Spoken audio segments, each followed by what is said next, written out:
जय श्री माता जी। प्रातः नमामि हृदय संस्फूर्दात्म तत्व सच्चित सुखम परमहंस गति तुर्यम स्वप्न जागर सुषुप्त वैति नित्यम तद ब्रह्म निष्कलमहम न च भूत संगः। हे गणेश, हे गौरीपुत्र, हे माँ शारदे, आपके शरणों में प्रणाम करते हुए जो कार्य आपने हमें दिया है वो कार्य की शुरुआत करते हैं। आप सभी को हमारे सचत कोटि प्रणाम है। इस स्थान के, इस ग्राम्य के, इस भूमि के सभी देवताओं को हमारे प्रणाम है, आप स्वीकार करें। जय श्री माता जी। मैं आपको ये बताने जा रहा हूँ कि मेरे जीवन में कुछ ऐसी विचारधाराएं मुझे मेरे दादी माँ से मिली थी कि परमेश्वर का साध्य कैसे मिले हमें, और उसके लिए बचपन से ही मेरे अंदर वो संस्कार रहे हुए थे। कुछ चीज़ें अपने आप मुझे कभी कभी प्रकट होती थी। मुझे भी आश्चर्य होता था एक कैसे जीवन में ऐसी घटनाएं जो होती है जो पहले से मुझे इंडिकेशन मिल जाता है। ऐसे करते धीरे धीरे मैं आगे बड़े हुए, एजुकेशन लिया। एजुकेशन लेने के बाद में हमारा संशोधन शुरू हुआ कि आत्मा और परमात्मा ये क्या चीज़ें हैं। और मेरे मन में मैं विचार कर रहा था कि परमेश्वरी शक्ति और देवताओं को पाने के लिए इतनी सारी लंबी मजल काट के आया, तो यहाँ तो सिर्फ दो ही दिए हैं, जो ही प्रकाशित ज्योत है। फिर उसके बाद में कुछ टाइम के बाद में एक ज्योत बंद हो जाती है और एक ही ज्योत रहती है। और उसके बाद में मेरी अवस्था बदल गई, मैं जागरूक हो गया और मेरे मन में ये स्थिति मुझे दी गई कि भाई आखिर में जो आपको जाना है तो दो शक्तियों में से आप में एक शक्ति जो आखिरी बचती है उससे मिलना है। अबे मन में ये चीज़ तो थी। उसके बाद में मैं ढूंढना शुरू किए। जैसे जैसे हमारे आसपास में थे लोग, ध्यान की बातें करते थे, ज्ञान की बातें करते थे, उन्हें गुरु बनाना शुरू किया।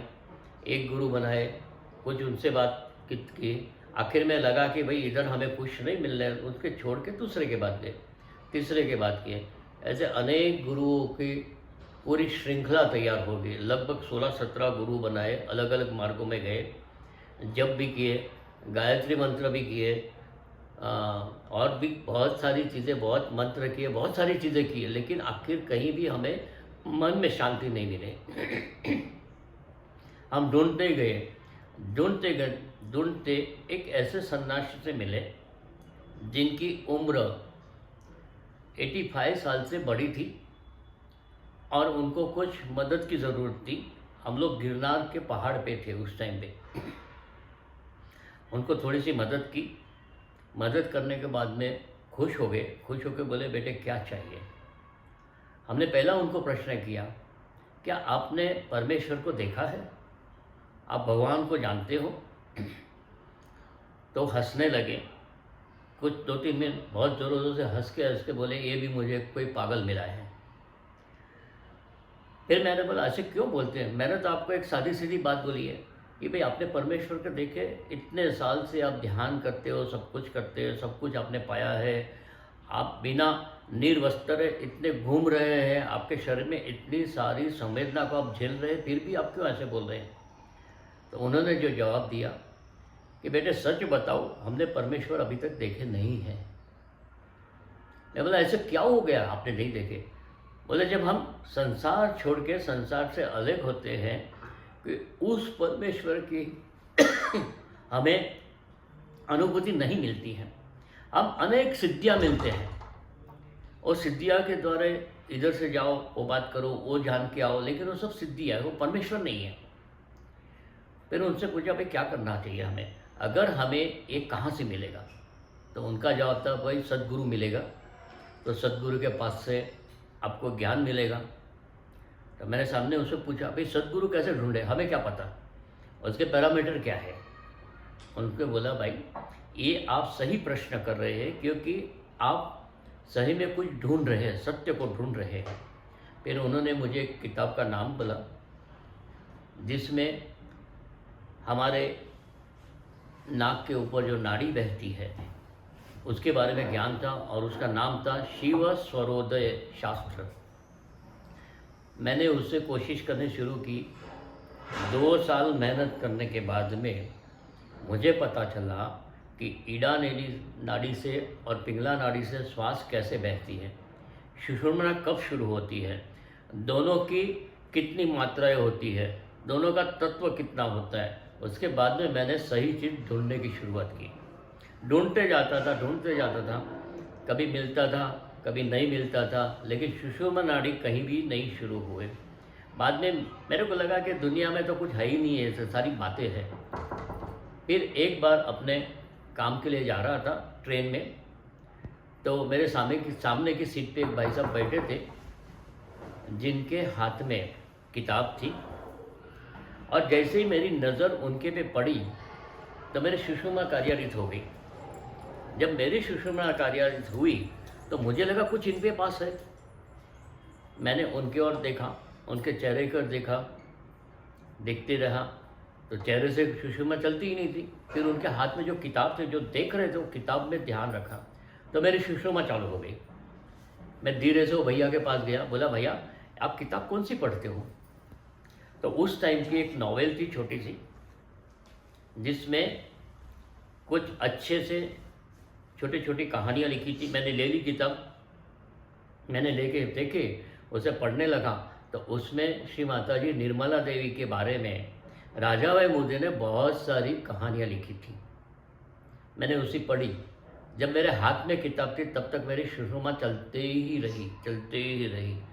उस टाइम मेरे मन में इतना आनंद आ गया कि जीवन में मुझे कुछ पाना है वो मिल गया।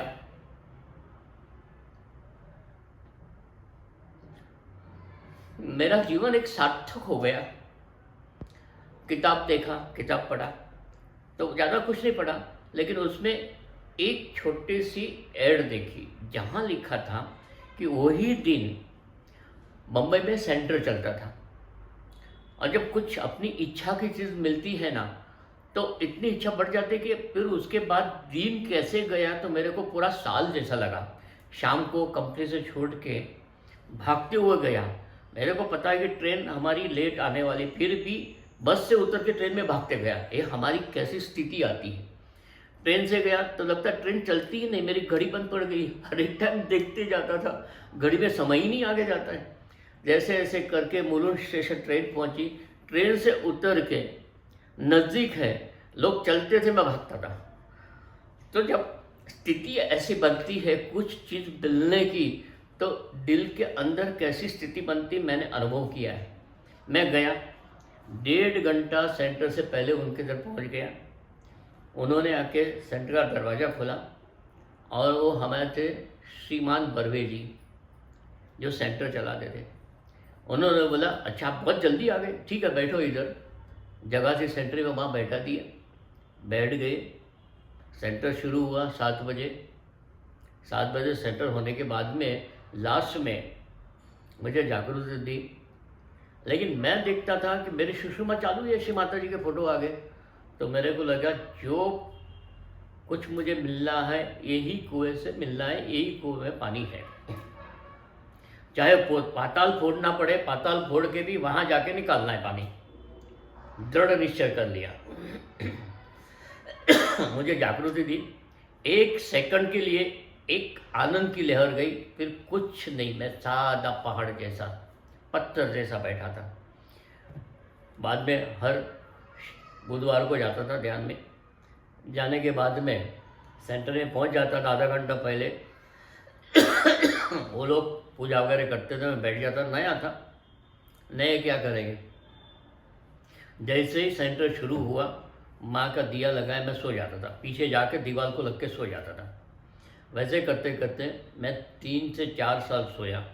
4थे साल में गणपति पुले में प्रोग्राम था, शिविर थी।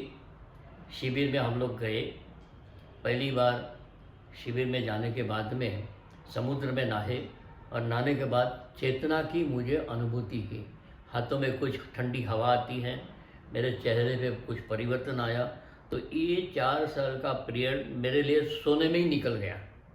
आज मैं देखता हूँ कि मेरे अंदर इतनी जो बाधाएं थी, जो भी होगा, कि मेरा एक परीक्षण था कि कुछ चीज़ पाने के लिए हमें कितनी कितनी परीक्षाओं देनी पड़ती हैं, तब जाके उस स्थिति को मिलते हैं।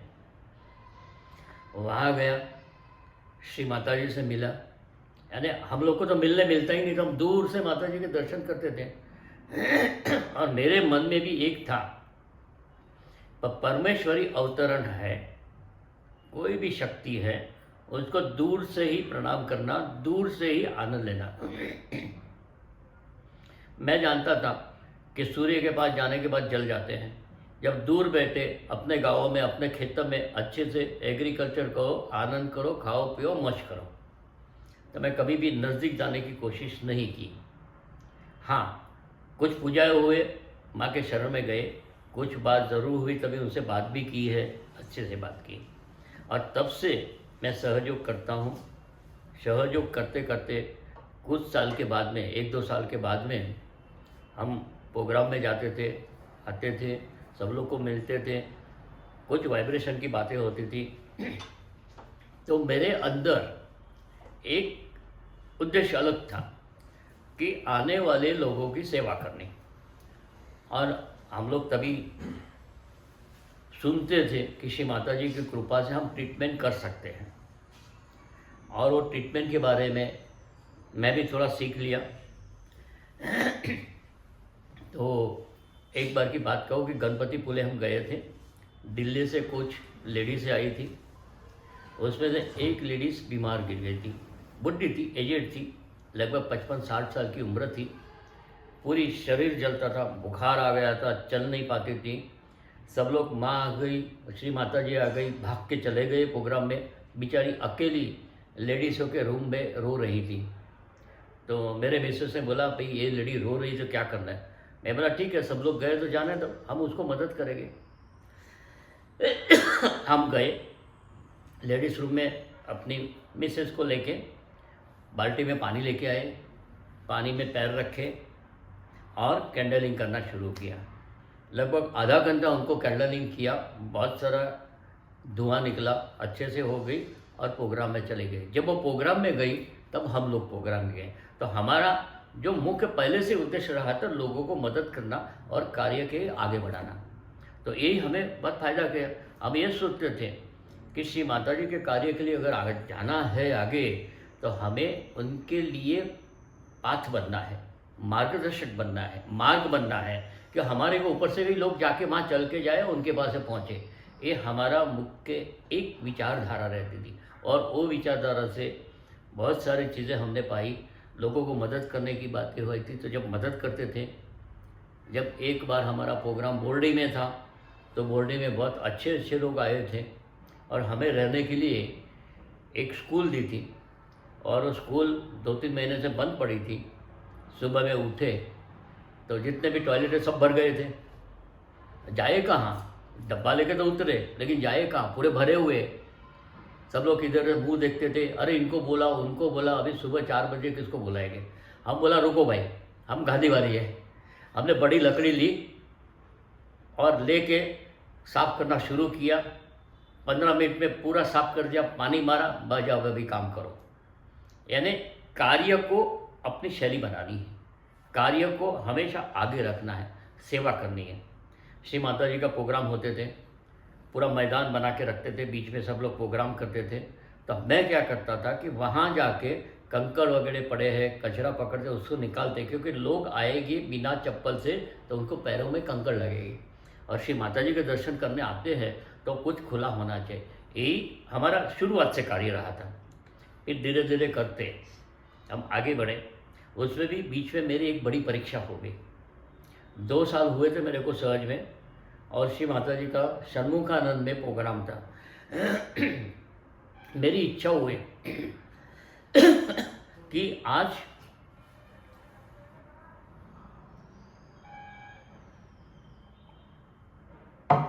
2 साल हुए अभी तक श्री माता जी को मैंने देखा नहीं फोटो सिवाय, तो आज जाके दर्शन करें। तो 2 दिन पहले से तैयारी कर ही रखी थी। 24 घंटे पहले 21 मार्च को पूजा थी, माँ की बर्थडे पूजा, और 20 मार्च को सुबह से मेरे पेट में दर्द शुरू हो गया। शाम को कंपनी से लौटा घर को तो इतना पेन था, मैं चल भी नहीं सकता था।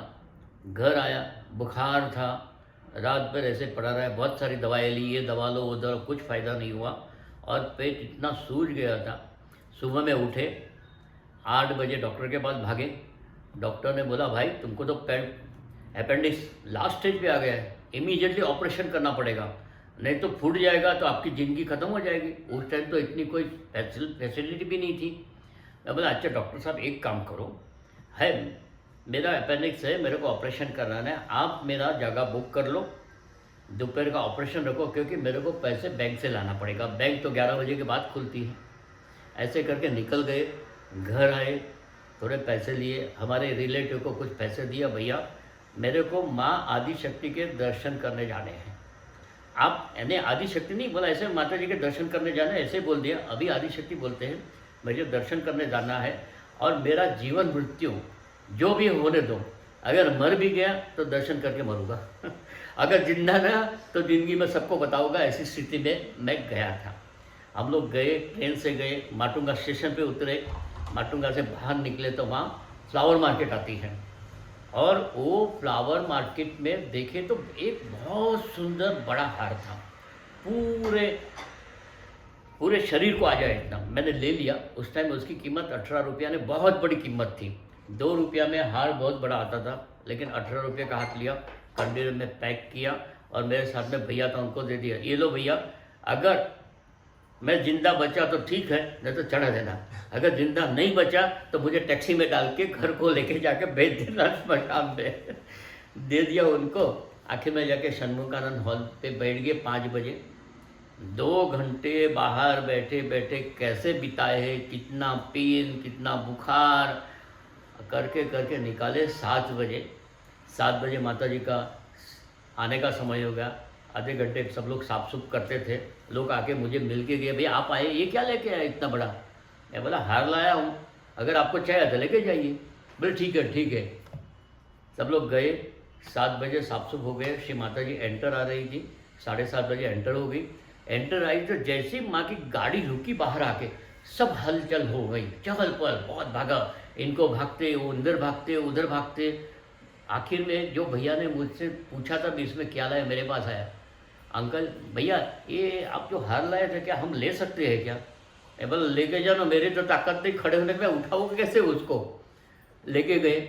श्री माता जी जैसे ही दरवाजे में एंटर हुई हॉल के, उन्होंने गले में श्री माता जी को हार डाला, मेरा पेन गायब हो गया, मेरा बुखार नॉर्मल हो गया।